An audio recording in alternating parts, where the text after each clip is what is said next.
Saudara, pembatalan mutasi Letjen Kunto Arief Wibowo yang hanya berselang sehari pasca diumumkan menduduki jabatan baru membuat publik bertanya-tanya.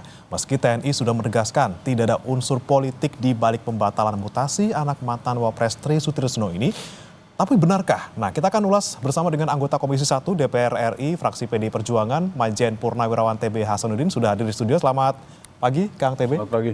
Selamat pagi. Kemudian ada juga yang hadir di studio, Mas Adi Praitno, Direktur Eksekutif Parameter Politik Indonesia. Selamat pagi, Mas Adi. Selamat pagi, Mas. Baik, siap. Dan hadir juga melalui sambungan daring, saudara, ada Soleman B. Ponto, Kabais TNI 2011-2013. Selamat pagi, Pak Soleman. Selamat pagi Pak TB. Selamat pagi. Ini reuni Selamat pagi Pak Adi. Pak Soleman dengan Kang TB. Tapi saya ke Pak Soleman dulu. Pak Soleman, ini lagi gonjang-ganjing dia beberapa hari terakhir. Oke lah, kita tahu ini sesuatu hal yang sangat lumrah terjadi di tubuh TNI, rotasi dan segala macam. Tapi yang jadi pertanyaan kemudian yang dirotasinya siapa, ini anaknya siapa, dan dalam momentum seperti apa gitu ya. Nah, kalau Pak Soleman sendiri melihatnya seperti apa, Pak? Jadi ini buktinya bahwa TNI juga tidak sedang dalam keadaan baik-baik saja. Oke. Sama kan?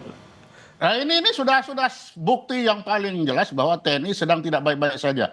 Kita bukan melihat siapa yang digeser, tetapi sistemnya. Artinya ada sistem yang tidak main di sini. Yang disampaikan tadi pembukaan Kadispen, TNI itu ada yang namanya Wanjakti.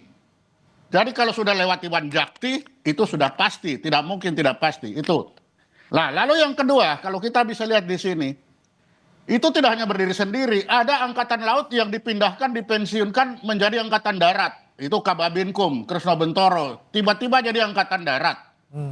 Lalu yang ketiga, dalam surat keputusan itu, biasanya surat keputusan itu tidak ditembuskan kepada yang bersangkutan. Sekarang ditembuskan kepada yang bersangkutan hanya 6, 8 atau berapa itu. Kenapa tidak semua? Artinya ini memang tidak baik-baik saja ini. Yang terjadi apa? Yang di atas jalan sendiri, yang di bawah ogah-ogahan. Ini kalau saya melihat, Pak Hasanuddin nanti bisa menjelaskan. Yang di bawah itu dibiarin aja itu. Bagaimana baru kali ini terjadi seorang Kababinkum loh, itu angkatan laut, tiba-tiba pensiunnya jadi angkatan darat. Nah, artinya di dalam ini sedang tidak baik-baik saja.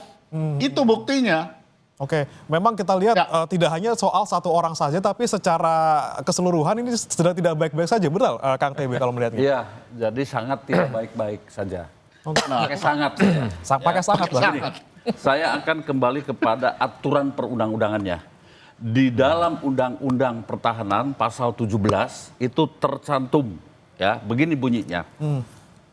Presiden mengangkat Kepala Staf Angkatan Darat, Kepala Staf Angkatan Laut, Kepala Staf Angkatan Udara atas usulan Panglima TNI. Clear. Jadi Panglima TNI hanya mengusulkan Angkatan Kasat, Kasal. Jadi kalau dia mengusulkan yang lain, boleh. Termasuk mengusulkan Jenderal Kunto. Oke, titik di situ dulu ya. Oke. Kemudian naik ke atas Undang-Undang Dasar pasal 10. Presiden, penguasa tertinggi atau memegang kekuasaan tertinggi atas Angkatan Darat, Angkatan Laut, dan Angkatan Udara. Oke, clear. Jadi Panglima TNI, garis hierarki dan komandonya dari Panglima TNI hanya Presiden. Oke. Republik Indonesia. Oke, sekarang dalam hal mutasi Jenderal Kunto, ya. Yang pertama, Jenderal Kunto sebagai pejabat struktural, kalau tidak salah waktu itu menjadi Pangdam Siliwangi, membuat surat tulisan yang kemudian di-share, dikirim ke Kompas. Kemudian tersiar kemana-mana, lalu saya melihat, ya, ada sebuah situasi yang mungkin kurang pas untuk Presiden. Oke. Lalu keluarlah surat mutasi, beliau dimutasikan menjadi staf. Ya. Di situ boleh tidak? Boleh. Presiden sebagai memegang kekuasaan tertinggi. Jadi sampai di situ Presiden ke-7 boleh. Oke. Ya, oke. Kemudian setelah itu Presiden ke-7 turun diganti oleh Presiden ke-8. Ya. Lalu dimutasikan lagi Ya. naik kepada menjadi Panglima Kogab Wilhan. Ya, oke. Di situ Presiden dapat memerintahkan ini. Nah, Oke. sekarang setelah menjadi Panglima Komando Gabungan, nah di situ lalu dimutasi. Ya. Nah, ini lalu dimutasinya itu menjadi staf ahli Angkatan Kasat, Darat. di Ya. Kasat, ya. Ini boleh tidak menjadi pertanyaan sekarang, ya. Panglima TNI memutasikan yang bukan kasal, ya, boleh memutasikan Jenderal Kunto, boleh. Tetapi masalahnya, apakah itu sudah sesuai perintah dari Presiden? Oke. Nah, di sini atas perintah siapa? Nah, konon itu yang menjadi penggantinya itulah mantan ajudan Presiden ke-7. Ya. Berarti Panglima TNI ini atas arahan dan mungkin kenkut atas perintah Presiden ke-7. Ini Oke. yang tidak benar. Ini ada indikasi Tidak gitu ya, benar. walaupun belum ada buktinya gitu ya, Kang TB ya. Betul. Nah, sekarang kalau memang ini komunikasikan saja. Komunikasikan saja ya kepada presiden baru. Nah ini kenapa kemudian terjadi, bisa jadi ada dalam tanda kutip arahan dari pihak tertentu, tapi kemudian sudah terlanjur diteken, sudah terlanjur keluar, mungkin ada kekuatan lain, mungkin dari sini dari Pak Prabowo mungkin sebagai Panglima tertinggi. Kalau kemudian setelah keluar surat keputusan dan 5 hari kemudian diralat, ya hanya satu yang meralat dan memiliki kewenangan di atas Panglima TNI adalah Presiden. Andaikan itu Presiden Bapak Prabowo yang kemudian memerintahkan, sah. Boleh. Sah, karena Panglima tertinggi. Mengembalikan ke jabatan itu. Karena beliau ya sebagai penguasa tertinggi. Ya, jadi boleh. Yang saya tidak habis pikir bagaimana Panglima TNI masih ya diintervensi oleh seorang sipil. Oke. Ini bahaya. Ini yang menjadi pertanyaan saya ke Mas Adi nih Mas. Berarti yang selama ini orang-orang bilang ada power lain, matahari kembar tuh gimana tuh Mas? Berarti ada power lain yang mengintervensi di sini gitu loh. Boleh kita sebut, ya saya nggak mau sebut langsung, tapi oke lah. Semua sudah bertahu. Seperti apa Mas Adi membacanya nih?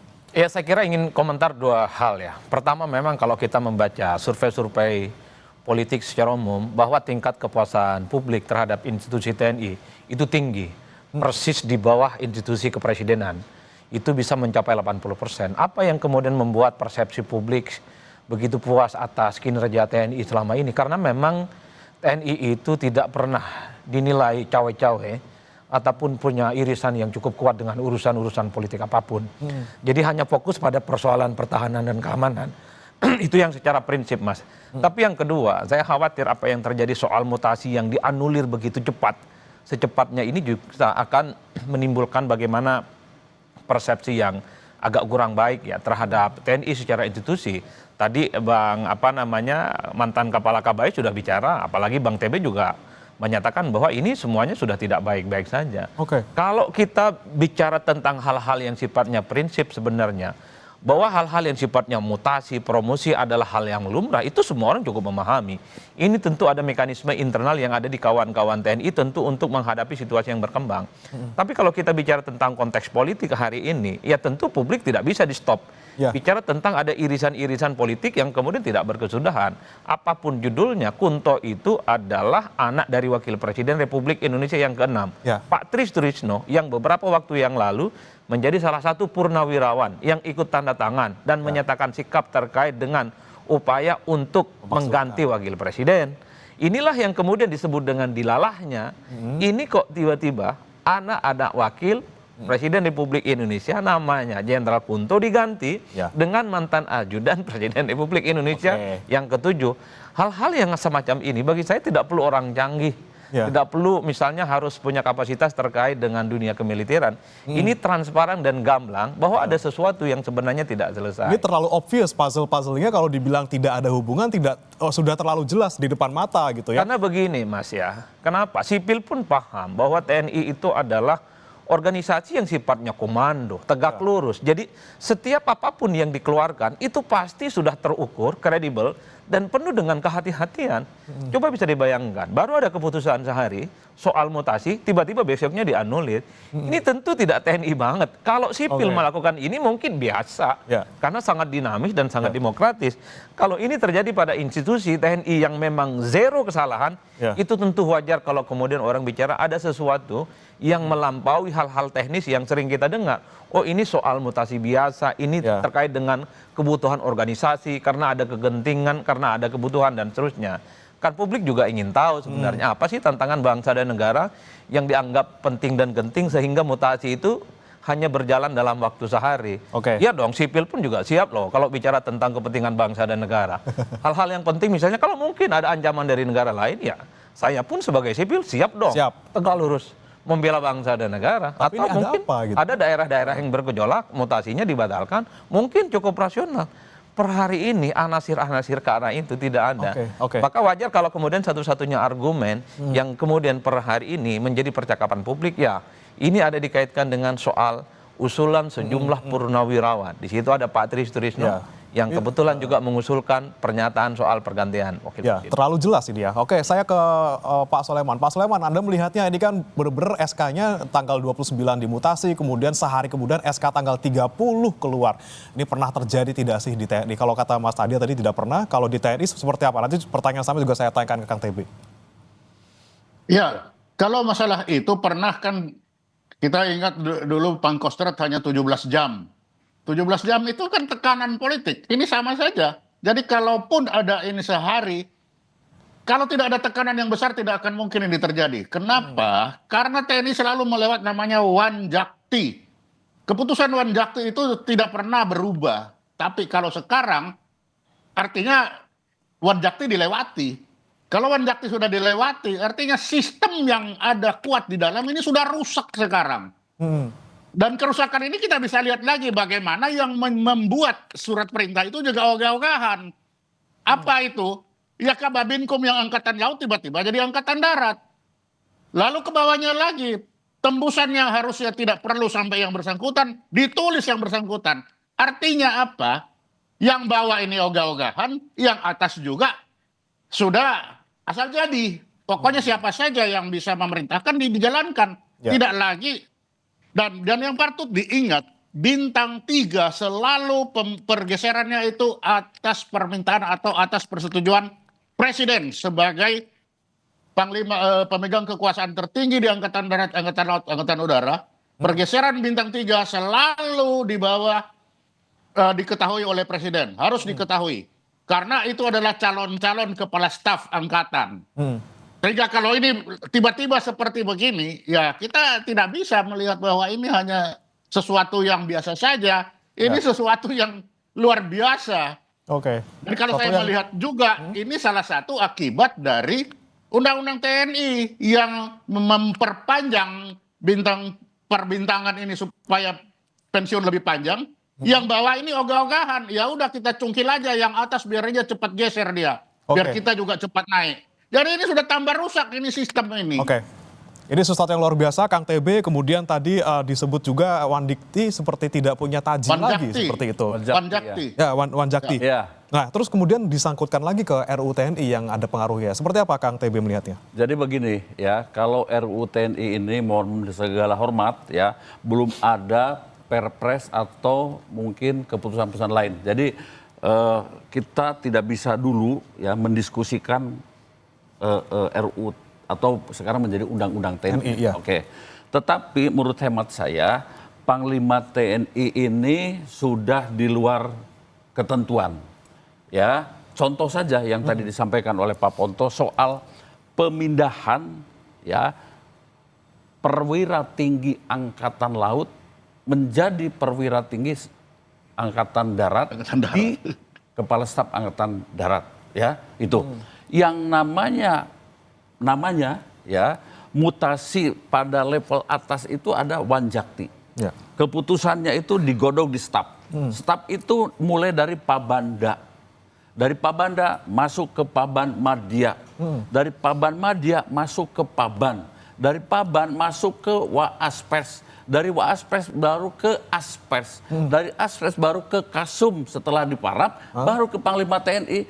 Masa Itu panjang loh, Pak, ya? Panjang sekali. Panjang sekali. Kalau mau diikuti.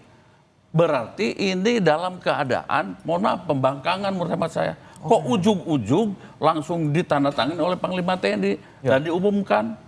Ini aneh.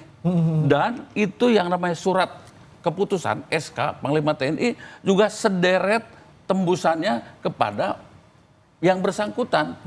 Saya ini Biasanya nggak pernah ya, Pak, ya? 35 tahun menjadi prajurit TNI. Hampir tidak pernah ada, ini mungkin Pak Ponto ya, tidak pernah ada Betul. ketika ya saya pindah atau saya naik pangkat ditembusi kepada yang terhormat, misalnya Letkol TB Hasanuddin. Nggak pernah. Nggak ada terima surat tuh Tidak misalnya, terima ya? surat. Oke. Saya dipanggil oleh komandan saya, lalu apel, kamu mendapatkan kehormatan naik pangkat. Jadi tidak ditulis di dalam itu. Ini gaya apa? Oke. Model apa itu? Coba.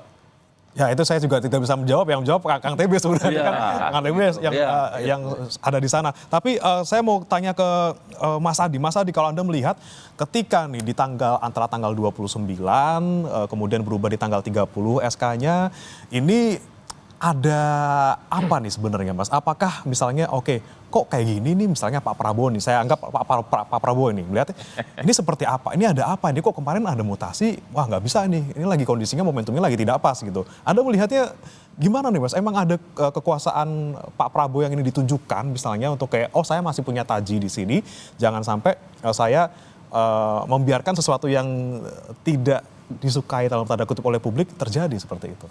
Ya, bagi saya sebenarnya secara prinsip, semoga tidak ada sesuatu yang serius. Ini murni misalnya soal kebutuhan organisasi untuk menghadapi begitu banyak dinamika dan perkembangan zaman lah. Tapi kan suatu hal, kenapa ini berubah secara drastis dalam hitungan sehari misalnya? Kita kan sering mendengar, Mas, no viral no justice. Jadi ketika ada mutasi dari Kunto kemudian digantikan oleh mantan ajudan, mantan presiden Republik Indonesia, kan orang semua ramai bicara. Ya. Semua lini masa. Media sosial, media cetak, kemudian koran, TV, semuanya bicara. Ini ada indikasi-indikasi yang terkait dengan situasional politik yang berkembang hari ini. Nah, praktis setelah kegaduhan itu muncul, berubah secara drastis, ada penganuliran terkait dengan mutasi itu. Artinya apa? Kalau tidak gaduh ini netizen yang bawel, yang cerewet, saya kira ini akan terjadi begitu saja. Nah, inilah yang saya kira, kalau kita misalnya mendengarkan Bang TB tadi ataupun Bang Punto ya, satu hal yang prinsip, kalau undang-undang itu sudah menjadi guidance dalam sebuah sistem meritokrasi, dia itu mestinya harus diletakkan di atas segala-galanya. Bukan power, bukan politik yang kemudian akan mengubah segala apapun yang itu bertentangan dengan kaidah-kaidah yang justru akan menimbulkan sesuatu yang tidak baik. TNI harus kita akui sebagai institusi yang per hari ini sebenarnya itu sangat jauh dari anasir-anasir politik dibandingkan dengan institusi-institusi pemerintahan yang lain, dibandingkan dengan institusi-institusi negara yang lain. Itulah yang saya selalu mengatakan. Oleh karena itu, saya berharap betul siapapun yang punya kekuasaan terhadap TNI, jangan lagi misalnya mengintervensi cawe-cawe yang hal-hal ini tidak sesuai dengan prosedur yang kemudian berlaku. Orang sudah terlampau distrust, Mas, terkait dengan lembaga-lembaga. Ini kan dianggap sebagai selera dari kepentingan-kepentingan politik tertentu. Bukan hanya kondisi normal, kondisi politik juga dikait-kaitkan. Kondisi pemilu juga dikait-kaitkan. Kalau begini ceritanya, wajar kalau kemudian publik tidak terlampau percaya pada lembaga-lembaga negara manapun. Oleh karena itu, hal-hal yang semacam ini tentu jangan terulang lagi. Kita tahu bahwa TNI itu memang hidup dan matinya adalah untuk kepentingan bangsa dan negara. Bukan untuk kepentingan-kepentingan yang lain dan bukan untuk kepentingan kelompok-kelompok tertentu. Inilah yang saya sebut ihdinas sirotol mustaqim. Kembalilah ke jalan yang benar, bahwa TNI itu hanya mengabdi kepada bangsa dan negara dan penguasa tertinggi adalah Presiden Republik Indonesia hari ini dan bukan presiden-presidenan yang lainnya. Oke.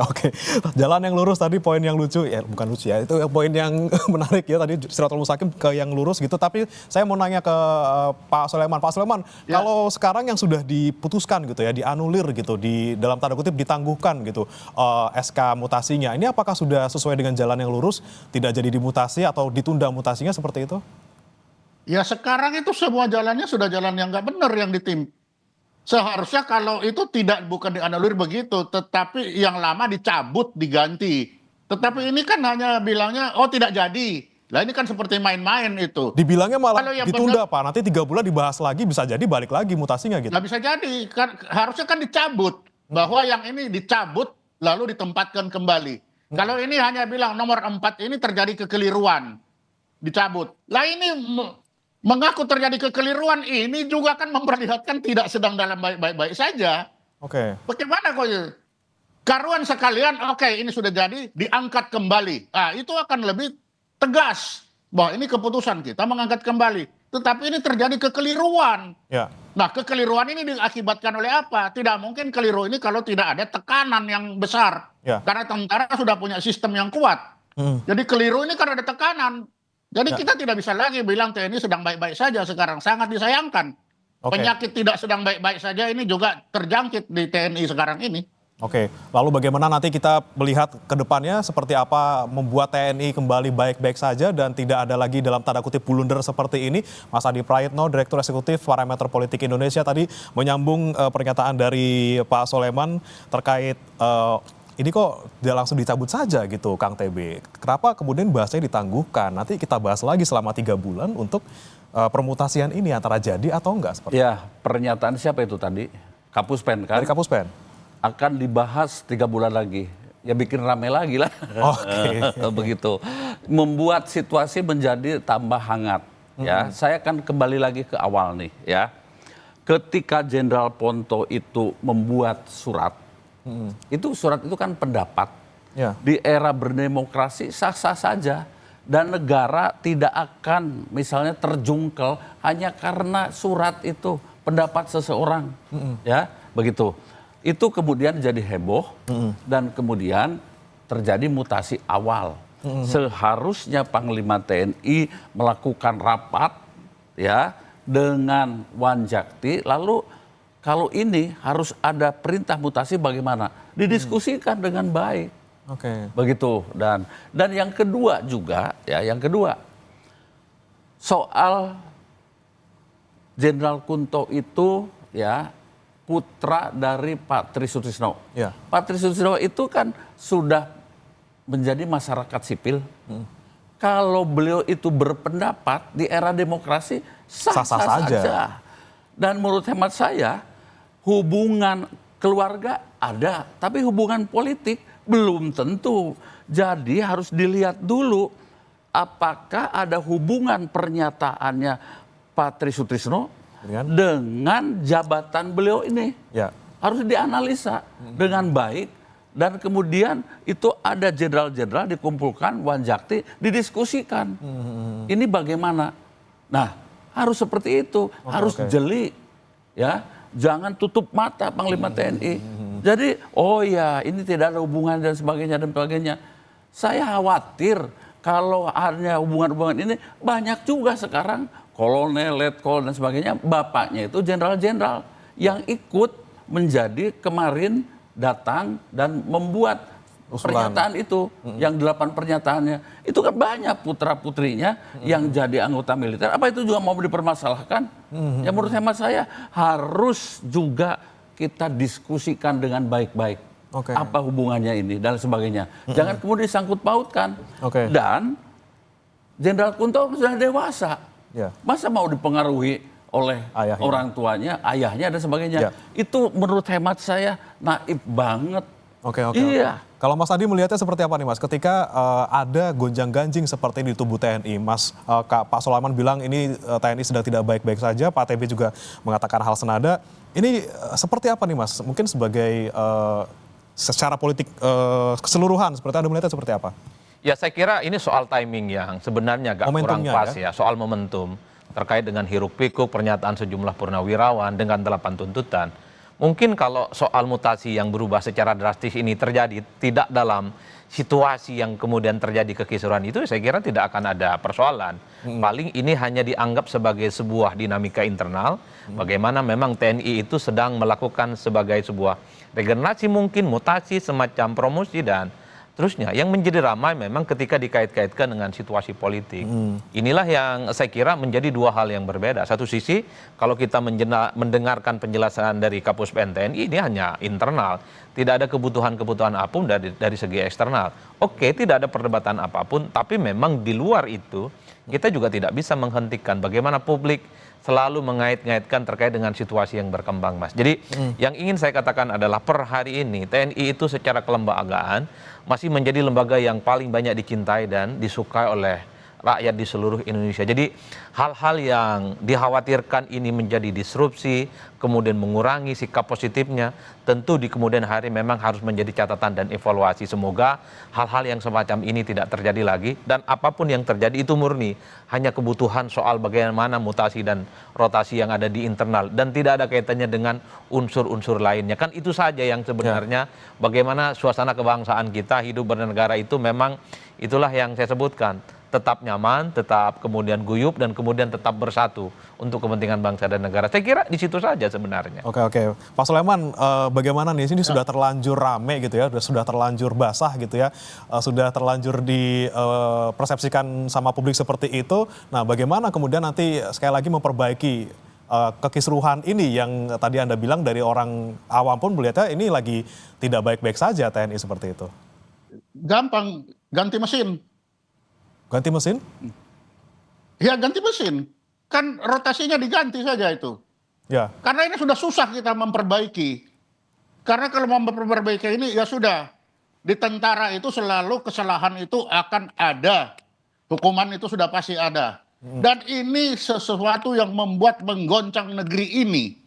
Sehingga untuk memperbaiki ya harus diganti baru dulu sistemnya ini. Oke. Kalau tidak diganti baru ya akan begini-begini saja dan tidak akan mengerti. Seperti yang dikatakan Pak Hasanuddin. Ini bukan yang pertama, ini yang sudah kedua kali. Masa apakah kita menunggu sampai yang ketiga kali? Lagu aja bilang jangan sampai 3 kali. Oke. Iya kan? Ya. Kang TB gimana? Jadi ini harus segera. Karena Pak, ini sekarang kita dalam situasi tidak baik-baik saja. Ini sudah kedua kali terjadi. Jangan sampai ketiga kali. Maka ini harus ada rescue namanya. Harus ada bagaimana rescue ini jalan untuk supaya ini jangan terjadi kembali. Ya tidak mungkin. Kita lihat tadi apa yang disampaikan ke Dispen tidak cocok dengan apa yang dikeluarkan berdasarkan keputusan Panglima.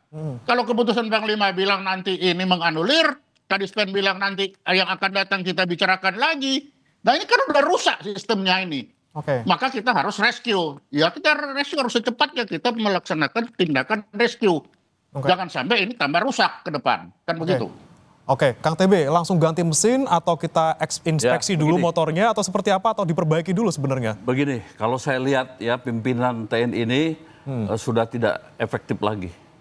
Mengapa? Ya, jadi mudah diintervensi, mudah dikendalikan dan bukan oleh presiden loh, ya. Oke. Oleh di luar kapasitas, ya, bukan siapa-siapa dan non jabatan. Ya kalau misalnya orang sipil masih bisa mengendalikan Panglima TNI, matilah kita. Oke. Itu yang pertama. Dan ini bukan yang pertama saja, yang sebelumnya saya juga sangat sedih. Ada sebuah pernyataan yang mengatakan, ini kan lagi di TNI lagi dibully lah, bahwa akan kembali ke dui fungsi. Ya.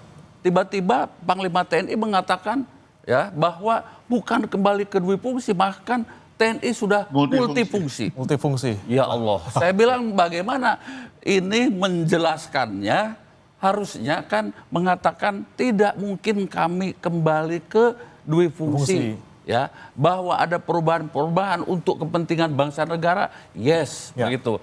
Tapi malah disebut sebagai multifungsi. Multifungsi, semakin dari banyak situ nih. saya mulai melihat ini ada banyak hal yang kontraproduktif kalau diteruskan. Jadi saya menyarankan ke publik waktu itu ditanya, ya harus ada evaluasi. Kalau terus-terusan begini, kasihan prajurit-prajurit TNI yang memang namanya sudah bagus dan memang sudah diakui oleh masyarakat sebagai lembaga terbaik di Republik ini. Oke, dipanggil Pak nanti? Bagaimana? Pak Panglima dipanggil ke DPR? Panggil siapa? Dipanggil Komisi 1? Mungkin sudah dipanggil Presiden ya. Oke. Ya, nanti kalau soal Komisi 1 kita diskusikan dulu karena kan ada sebuah prosedur yang harus dilalui. Oke, siap. Oke, saya mau ke Mas Adi lagi. Mas Adi, sekali lagi ini power di luar jabatan dibahas lagi gitu ya. Dan selalu di topik sebelumnya, topik sekali ini kemarin dibahas lagi gitu ya. Ini ada apa sebenarnya nih Mas Adi? Kita harus gimana sih sebenarnya ini dibahas terus nih soal Ya, ini? kalau saya sih sebenarnya secara prinsip bahwa kehidupan berbangsa dan negara itu memang harus dikendalikan oleh presiden definitif per hari ini, bukan ada unsur-unsur lain di kekuasaan itu. Itu kan yang sebenarnya menjadi pergunjingan sepanjang 6 tahun pergantian pemerintah. Ya. Oleh karena itu saya kira bukan hanya kelembagaan TNI ya, tapi di sektor yang lain tentu saja bahwa mestinya yang bisa mengorkestrasi, memberikan perintah tegak lurusnya kepada Presiden Republik Indonesia saat ini, bukan kepada yang lain. Inilah yang saya kira menjadi penting kalau segala sesuatu yang sudah sesuai prosedur, yaitu cukup dijalankan, cukup itu dilaksanakan. Kalau di luar itu semua, wajar kalau kemudian menimbulkan pergunjingan, kontroversi yang kemudian tidak sesuai dengan harapan publik. Apalagi yang kita bisa harapkan, Mas, dari sebuah regulasi, peraturan kalau tidak ditegakkan di atas segala-galanya. Kalau aturan itu bisa semudah saja diubah, diintervensi, ya kita jangan pernah berharap ingin menjadi sebagai sebuah negara yang maju. Jangan sepelekan hal-hal yang semacam ini, karena juga akan terjadi di tempat yang cuman segini aja, cuman pembatalan sehari 2 hari saja. Bukan. Saya selalu mengatakan, untuk apa capek-capek bikin undang-undang, kawan-kawan di DPR berhari-hari, kadang juga dibully oleh netizen dan kelompok kritis, tidak transparan, tidak melibatkan publik. Kalau at the end, undang-undang yang sudah ada, regulasi yang sudah ada, yang dibuat begitu susah payah, itu kemudian tidak menjadi kaidah dasar yang dijalankan. Karenanya bagi saya kalau ingin baik kehidupan berbangsa dan negara, secara etik politik, ya memang harus didasarkan pada guidance konstitusi dan undang-undang. Saya kira di situ saja sih sebenarnya. Tapi kondisinya sulit nih Mas Adi, karena ya tadi masih ada itunya mantannya ini, mantannya itu, nah itu gimana ya Mas ya? Kondisinya sulit sekali sekarang kalau saya melihat. Enggak, bagi saya kekuasaan itu kan berganti setiap 5 tahun, Mas. Oke, Jadi kalau ada pihak-pihak yang mencoba untuk mengeksterkasi bagaimana kepentingan politik bangsa dan negara, tunggu 2029. Oke. Ini berikan kepada presiden yang terpilih supaya mandatnya ini dijalankan. Oleh karena itu bagi saya di negara manapun bahwa yang menjadi satu-satunya single power hanya presiden definitif, bukan yang lainnya. Oke. Para Silakan, prajurit itu sudah disumpah setia kepada negara dan undang-undang Ya, pemerintah. yang sekarang masih berlaku. Setia kepada negara itu mulai prajurit 2 sampai jenderal. Jadi yang namanya pimpinan TNI ya itu harus setia pada negara. Kepala negaranya itu adalah presiden Republik Indonesia. Sudah itu saja pegang teguh. Dan ada aturannya dalam Undang-Undang Dasar dan Undang-Undang Pertahanan dan Undang-Undang TNI. Clear menurut hemat saya. Oke. Jadi tidak ada setia kepada mantan. Oke. Jadi seperti apa? Seperti ini. Ya. Jadi kalau seperti ini pengertian setia, pegang teguh. Jangan menoleh seperti apapun risikonya. Oke. Begitu. Hanya setia kepada negara. Itu saja. Ya. Jadi kembali lagi saya berharap pegang teguh Baik. prinsip-prinsip dasar apa yang sudah ditanamkan sejak kami dari Akademi Militer. Oke, dan itu sudah sangat mendasar dari Sangat mendasar. awal masuk TNI. Tiap malam kami dijanji, disumpah, membaca sumpah sebelum tidur. Setiap apel malam. Ya. Begitu. Oke. Bahkan pagi hari juga ada mengucapkan Sabta Marga, sumpah prajurit. Masa itu tidak melekat sesudah berpangkat bintang 4? Oke, siap. Saya terakhir ke Pak Sulaiman, silakan terakhir singkat saja sebelum kita tutup, Pak Sulaiman. Ya, mengulangi Pak Syarudin, memang sumpah kita itu ya setia kepada pemerintah dan negara kesatuan Republik Indonesia. Jadi tidak setia kepada yang lain-lain. Jadi untuk itu karena TNI ini berpegang kepada sistem, mari kita perkuat sistem ini lagi. Ini bukan karena manusianya, tetapi ini karena sistem yang harus ditegakkan. Ya. Kalau nanti surat keputusan Panglima ini sudah tidak dihormati lagi secara intern, tidak hanya keluar, intern, rusaklah tentara ini. Kalau tentara rusak, rusaklah negeri itu. Ini, karena itu marilah kita kembali, siapa yang bisa memperkuat ini? Segera kita perkuat sistem ini, supaya kita bisa memiliki tentara yang kuat, yang tidak dipengaruhi dari mana-mana saja. Oke. Demikian. Baik, saya terakhir sekali lagi ke Mas Adi, terakhir singkat aja Mas Adi, bagaimana nih kemudian bisa pemerintah memperbaiki situasi dan juga pandangan publik yang sudah terlanjur, kemudian kepercayaannya menurun karena ada polemik seperti ini. Terakhir aja Mas. Ya saya kira konstitusi itu adalah panglima dalam menjalankan kehidupan berbangsa dan negara. Kalau konstitusi gampang-gampang misalnya diakal-akalin, diubah-ubah, saya kira itu agak rumit. Ini bukan hanya soal terjadi per hari ini Mas, tapi terkait dengan politik, sosial, ekonomi. Yang ingin saya katakan adalah sebuah negara itu menjadi konsisten, kemudian dia akan konsisten menjadi negara yang maju. Kalau semua regulasi yang sudah dibuat itu dijalankan, saya kira di situ konteksnya. Oke. Jangan ada lagi fatsun politik di luar kekuasaan dan presiden definitif. Itu yang sebenarnya kita sampaikan sejak bertahun-tahun yang lalu. Ya. Bahwa jangan oranglah yang kemudian mengikuti apa kekuatan di luar konstitusi yang sudah ada.